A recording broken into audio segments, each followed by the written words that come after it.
히브리서 4장 12절에서 16절 말씀. 하나님의 말씀은 살아있고 활력이 있어 좌우의 날선 어떤 검보다도 예리하여 혼과 영과 및 관절과 골수를 찔러 쪼개기까지 하며 또 마음의 생각과 뜻을 판단하나니 지으신 것이 하나도 그 앞에 나타나지 않음이 없고 우리의 결산을 받으실 예 눈앞에 만물이 벌거벗은 것 같이 드러나느니라. 그러므로 우리에게 큰 대제사장이 계시니 승천하시니 곧 하나님의 아들 예수시라. 우리가 믿는 도리를 굳게 잡을지어다. 우리에게 있는 대제사장은 우리의 연약함을 동정하지 못하실 리가 아니요 모든 일에 우리와 똑같이 시험을 받으시니로되 죄는 없으시니라. 그러므로 우리는 긍휼하심을 받고 때를 따라 돕는 은혜를 얻기 위하여 은혜의 보좌 앞에 담대히 나아갈 것이니라. 아멘. 함께 기도하겠습니다. 하나님, 우리에게 하늘의 안식을 허락하여 주시옵소서. 땅의 안식이 아니라 하늘로부터 오는 그 복음의 안식을 허락하여 주시고 하나님께서 그 복음의 충만한 안식을 우리 삶 가운데 누려갈 수 있도록 우리와 동행하여 주옵소서. 이 모든 말씀 예수님 이름으로 기도하였습니다. 아멘. 할렐루야. 우리를 끝까지 사랑하심으로 우리에게 약속한 복음의 안식을 허락하여 주시기 위해 이 땅의 모든 역사를 펼쳐가 주시는 우리 하나님의 이름을 높이 찬양합니다.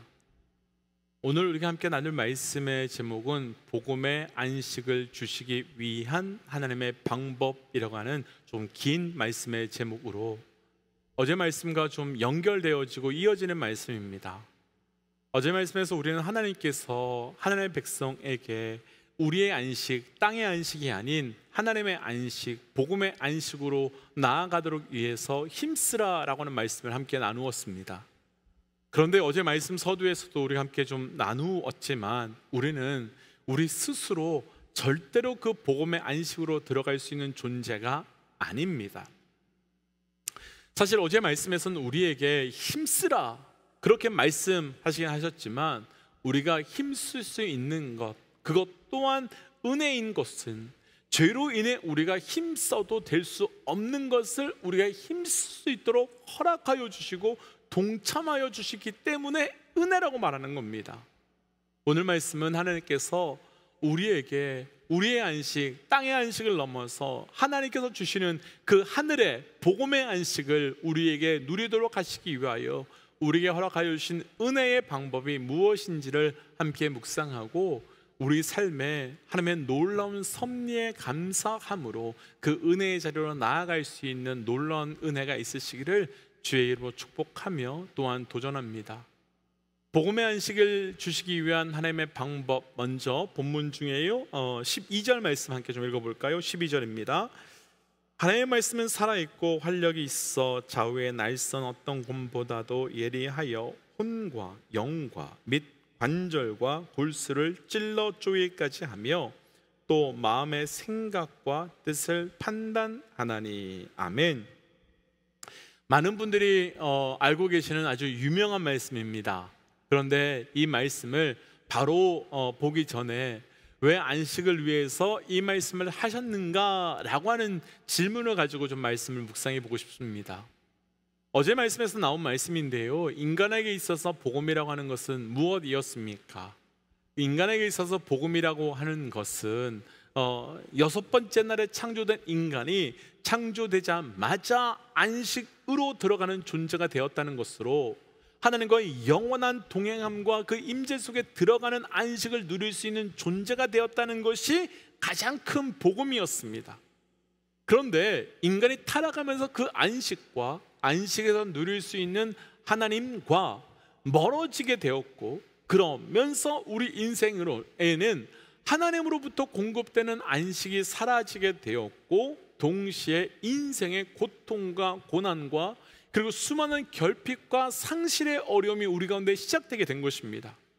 그런데 이때 하나님의 안식을 상실한 인간들을 하나님께서는 그 걸음을 돌이켜서 하나님께 다시 오게 하거나 나아가는 선택을 한 것이 아니라 오히려 죄인된 인간들이 강구하는 땅의 안식을 쫓아서 더 하나님으로부터 멀어지는 인간의 안식을 누리는, 그러니까 진정한 안식을 누릴 수 없는 존재가 점점 되어 버렸던 겁니다.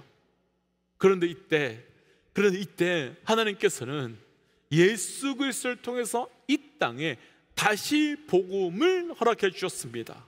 그리고 그 복음의 핵심은 죄인된 인간, 그래서 다시 하나님과 안식을 누릴 수 없는 인간에게 다시 하나님과 함께하는 안식을 누릴 수 있는 존재가 될 수 있도록 하게 하셨다는 것입니다. 그러니까 다시는 하나님께 갈 수 없는, 그래서 다시는 하나님과의 안식을 누릴 수 없는 존재가 이제 하나님께서 돌아가는 안식을 누릴 수 있도록 하시겠다는 것, 이게 복음의 역사였습니다. 이렇게 본다면요, 복음이라는 건, 그리고 구원이라는 건, 그리고 하늘의 안식이라는 건 우리가 다시 하나님께 돌아갈 수 있는 길이 열렸다는 것이고, 그 길을 우리 인간은 절대 열 수 없는데 하나님께서 열어주셨다는 것, 바로 그것이 복음의 핵심이지요. 그런데 우리가 그 안식으로 나아가기 위해서는 우리 인간에게 너무 큰 문제가 하나 있는데, 바로 우리 인간 존재 자체가 더럽고 추한 죄인이라는 겁니다. 분명 그 길은 열렸는데, 분명 그 길을 힘써 걷기만 하면 안식으로 들어가는데, 그 길로 가기 위한 우리의 존재가 너무 더럽고 추한 죄인이 되어버렸다는 겁니다. 그래서 하나님께서는 그 복음의 안식으로 들어가도록 해주시기 위해서 하신 것이 있는데, 바로 오늘 말씀해 주신 그 첫 번째가 바로 우리가 조금 전에 읽었던 12절에서 읽었던 말씀, 그 말씀이라는 것, 말씀을 통해서 우리가 하나님의 안식으로 들어갈 수 있도록 해 주셨다는 것입니다. 첫 번째 방법이 말씀이에요. 우리가 조금 전에 읽었던 12절 말씀을 다시 한번 잘 보시겠습니까? 잘 보시면 하나님의 말씀은 살았고 운동력이 있어서 좌우의 날성검보다 예리하여 우리의 혼과 영과 관절과 골수를 찔러 쪼갠다라고 말합니다. 그럼 우리는 안식에 대한 말씀을 하시다가 갑자기 왜 이런 말씀이, 이 말씀이 우리의 혼과 영과 관절과 골수를 찔러 쪼갠다는 말씀을 하시는 건지 질문하지 않을 수 없지요. 그럼 말씀으로 왜 우리를 찔러 쪼갤까요? 과연 이 말씀의 의미는 무엇이겠습니까? 시간이 많지 않아서요, 아주 먼저 간단하게 결론만 설명해 본다면요, 그 말씀이요, 수술할 때 사용되는 날카로운 칼, 메스가 되어서 우리의 영과 혼과 관절과 골수 구석구석에, 그리고 깊숙이 박혀 있는 죄의 덩어리들을 잘라내고 드러내어서 다시 살도록 하시겠다는 겁니다. 그러니까 말씀을 통해서요, 우리 삶의 구석구석에 있는 그 죄악들을 다 드러내어 주시고 떼어내어 주시면서 우리가 어떤 죄인인지를 보여주심으로 그 죄계를 해결하여 주시고 그 죄에서 자유케 되어 살게 하시겠다는 말씀입니다. 그러니까 오늘 말씀의 제목으로 한다면, 복음의 안식을 주시기 위해 하나님께서는 우리에게 날카로운 말씀을 주셨다는 겁니다. 특별히 히브리 기자는 이 말씀을 어제 말씀에서 보았듯이 광야에 있던 이스라엘 백성들의 말씀과 연결해서 이 말씀을 주고 있습니다. 무엇 때문이겠습니까? 하나님께서 광야에서 이스라엘 백성들에게 율법을 주신 이유에 대해서 말씀하시는 것이요, 하나님께서요, 이스라엘 백성들에게 율법을 주신 이유는 그 율법을 다 지켜 행하라 라고 주신 것이 아닙니다. 그러니까 그 말씀을 너희가 다 지키면 너희를 가나안 땅에 들어가게 해줄게 라고 하시기 위해서 주신 것이 아니라, 그래서 빨리 그 말씀을 다 완벽하게 지켜라 라기 위하여 주신 것이 아니라, 오히려 말씀 앞에 우리가 얼마나 죄인인지를 깨닫게 하시기 위해, 오히려 그 말씀 앞에 우리가 얼마나 더러운 존재인지를 알도록 하기 위해, 우리가 그 말씀대로 살 수 없는 존재임을 깨닫게 하시기 위해 그 말씀을 주셨다는 겁니다. 곧 이스라엘 백성의 율법의 말씀을 주신 것은 우리가 얼마나 죄인인지를 깨닫게 하고 그 죄를 드러나게 하는 용도로 말씀을 주셨다는 겁니다. 이스라엘 백성에게 다 지켜내라고 주신 것이 아니라는 겁니다. 그러니까 말씀이 우리 안에 들어옴으로써 우리에게 하늘의 안식을 누리지 못하도록 하는 우리 안의 죄를, 우리 안의 악을, 우리 안의 더러움을 완전히 드러내고 잘라내어서 그래서 우리가 완전한 안식으로 들어가도록 하시기 위해서 칼과 같은 메스와 같은 말씀을 우리에게 주신 겁니다. 그래서 진짜 말씀 앞에 서게 되면 우리는 두려워할 수밖에 없습니다. 왜냐하면 내 안에 골수 깊숙이 숨겨두었던 죄악들까지도 다 드러나게 되기 때문입니다. 우리는 때때로요, 어떤 말씀을 듣고 은혜 받았습니다 라고 할 때가 있지요. 그리고 은혜가 되었다 말하기도 하지요. 그런데요, 그 은혜 받았다는 것은 무엇 때문에 은혜 받았다라고 하시는 건지요. 사실요, 진짜 우리가 말씀 앞에 은혜 받은 것은요, 그 말씀이 나를 위로하고 격려하고 그래서 내 마음을 동의해주고 기쁘게 만들었기 때문에 은혜 받았다고 하시면 안 되는 거예요. 오직 우리가 말씀에 은혜 받았다라고 하는 건 13절의 말씀처럼 말씀 앞에 우리가 얼마나 죄인인지 골수 깊숙이까지 숨겨두었던 그 죄가 드러날 때, 그래서 죄인인지 몰랐던, 아니 죄인이라고 인정하지 않았던 내가 죄인이라고 고백하게 될 때 은혜 받았다라고 말해야 되는 겁니다.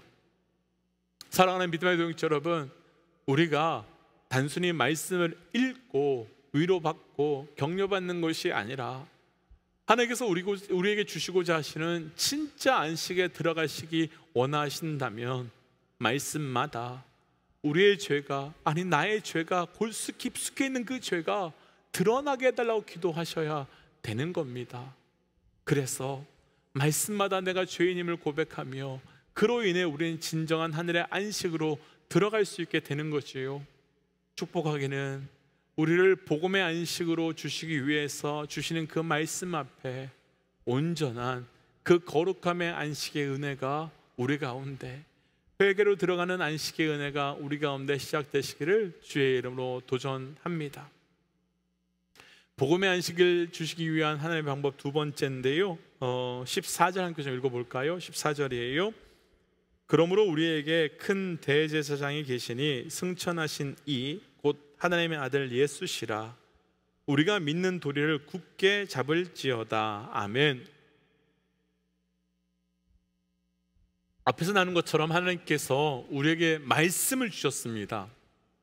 그런데 그 말씀이 우리 안에 들어오면, 그 말씀이 우리 안에 들어올수록, 그리고 우리가 말씀 앞에 서면, 말씀 앞에 설수록 그 말씀이 얼마나 우리가 죽을 수밖에 없는 죄인인지, 그리고 우리가 얼마나 참혹한 죄인인지를 알려준다라고 첫 번째에서 나누었지요.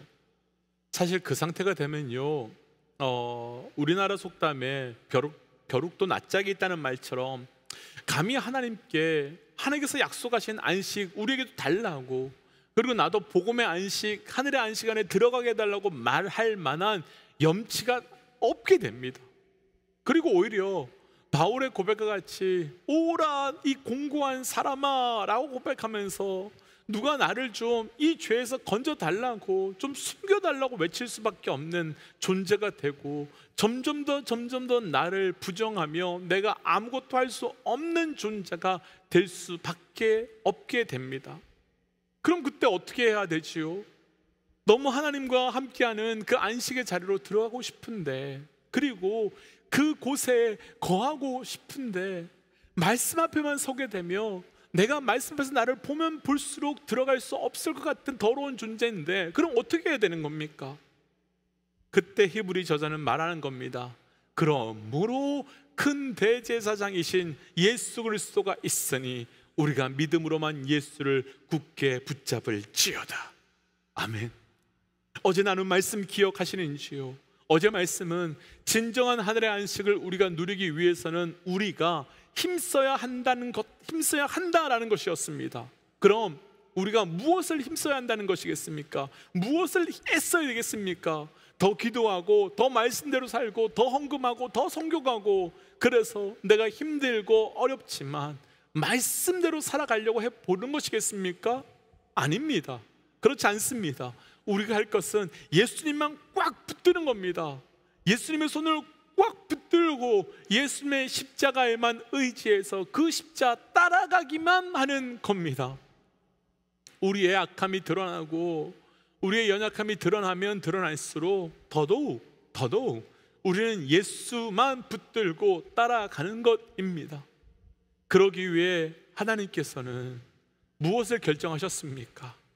15절의 말씀 한번 보시면 우리 예수님을 우리 인간과 동일하게 만드셔서 우리 인간과 같이 죽게 하실 것일 뿐만 아니라 다시 살아나게 하심으로 그분이 살아나실 때 우리도 함께 살아나게 하심으로 영원한 안식에 들어가게 하셔서 그 안식을 누리고 그 안식으로 살아갈 수 있도록 하시겠다라고 하는 겁니다. 그럼 하나님께서 우리에게 복음의 안식을 누리게 하시기 위해 주신 두 번째 방법은 무엇이겠습니까? 오직 예수 그리스도. 바로 예수 그리스도를 통해 우리가 영원한 안식에 들어가도록 하신다는 겁니다. 그렇다면 우리는 말씀 앞에 설 때 부끄러우면 부끄러울수록, 수치스러우면 수치스러울수록 오직 예수만 붙들고 오직 십자가만 의지하여 더 안식을 소망하며 간구하며 나아가야 되는 겁니다. 그리고 그때 나 같은 자 그 안식에 들어감이 정말 놀라운 은혜임을 다시 한번 감사하며 찬양하며 그 은혜로 살아가는 겁니다. 그것이 바로 하나님께서 우리에게 그 안식을 주시기 위한 하나님의 방법이기 때문입니다. 그래서 이 시간 말씀을 기억하며 이렇게 기도하고 싶습니다. 하나님, 말씀 앞에 설 때마다 나의 죄인됨에 고백하는 은혜를 누리게 하여 주시고, 그래서 그때마다 더더욱 예수 그리스도께만 의지하여 나아가는 삶이 되게 하여 주옵소서라고 함께 이 시간 기도하며 나아가겠습니다. 함께 기도할까요? 기도하지요. 하나님 주신 은혜 감사합니다. 하나님, 나의 죄인됨이 드러나는 그 말씀의 은혜가 우리 가운데 고백되게 하여 주시옵소서. 말씀을 읽으면 읽을수록, 말씀을 쓰면 쓸수록 내 삶이 얼마나 더욱 추한지를, 그러나 하나님 그 더욱 추함에도 불구하고 예수 그리스도가 있기에 그 삶으로 나아감의 은혜가 우리에게 온전히 고백되어 그 고백함이 우리 가운데 깊이 나타날 수 있도록 동행하여 주옵소서. 하나님, 말씀 앞에 설 때마다 우리가 얼마나 온전한 자인가가 아니라 말씀 앞에 설 때마다 우리가 얼마나 죄인인지를 깨닫게 하여 주시옵소서. 그래서 하나님 그 말씀 앞에 우리의 삶이 새로워지게 하여 주시고, 하나님 그래서 그 말씀 앞에 돌이킬 수 없는 나의 죄인됨 앞에 그러나 우리의 대제사장 되시는 예수 그리스도에 의탁하여 그 하늘의 안식으로 들어가며 안식을 구하는 우리의 삶이 되기를 원하오니 주님 우리에게 그 은혜를 더하여 주시옵소서. 그래서 하나님, 나의 악함과 죄인이 절대 들어갈 수 없는 그 하늘의 안식을 예수 그리스도로 들어가는 자 되어가길 원합니다. 이 모든 말씀 예수님 이름으로 기도하였습니다. 아멘. 사랑하는 믿음의 동역자 여러분, 말씀의 은혜를 누리십시오. 말씀의 축복을 누리십시오. 말씀의 은혜는 내가 얼마나 악한 죄인인지가 드러나는 것입니다. 깊은 말씀의 은혜가 저와 우리 모든 믿음의 동역자들에게 오늘 바로 이때에 시작되시기를 주의 이름으로 도전합니다. 우리 함께 이 시간 선포하고 또 삶의 자리로 또 기도의 자리로 돌아가지요. 함께 선포하겠습니다. 하나님은 살아계십니다. 아멘. 승리하십시오. 함께 기도하겠습니다.